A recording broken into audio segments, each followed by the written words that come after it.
easel.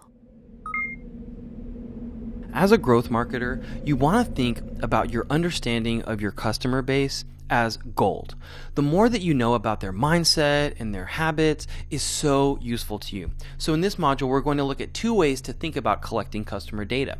So the first one, the more traditional way, is through quantitative data. So these are things like demographic profiles, like how old are your customers? Or in the case of business to business, what size of revenue do these companies make? How many employees do they have?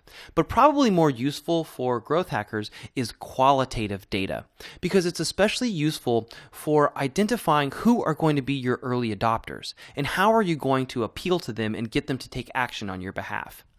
And the best way to get this information is through customer interviewing. Ideally video interviewing, but phone interviewing works as well. So in the download section, you'll find a sample interview form as well as a script that you can use to interview these folks, but you might want to modify these for your own uses as you start to actually do it. You're looking for two things in these interviews. The first thing you're looking for are their needs. So this is when you're asking them about their product, and they're going to probably tell you that they have certain needs that you would call must-haves. So this is when the customer tells you, if your product or service doesn't have this, I won't consider buying it. But there are also these latent needs, and these are needs that they don't maybe know that they even have. You might even have to kind of read between the lines here. And if your product or service meets those needs, oftentimes you can have a customer for life. And as you're doing the interviews, you might find that certain needs are contradictory between different interviews, but that's okay. Don't worry about it. Just make sure that you're letting the customer talk and that you're not really injecting too much of yourself into the conversation. All right, the second type of information you're seeking in these interviews is customer psychographics.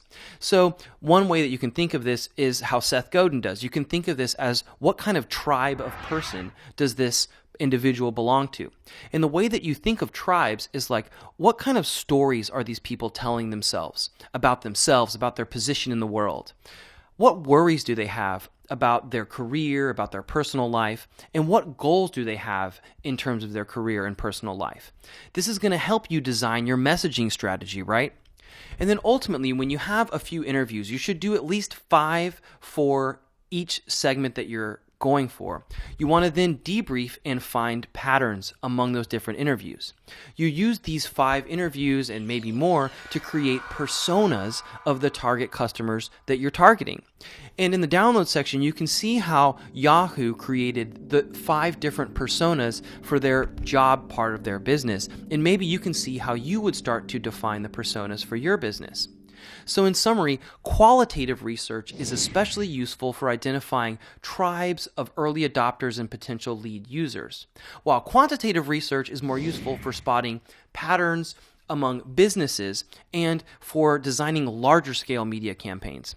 When interviewing customers, you're looking for information about their needs with the product or service and also about their psychographic profiles. Then you're taking this information to develop personas, which describe the type of people who use your product or service and how you can appeal to them.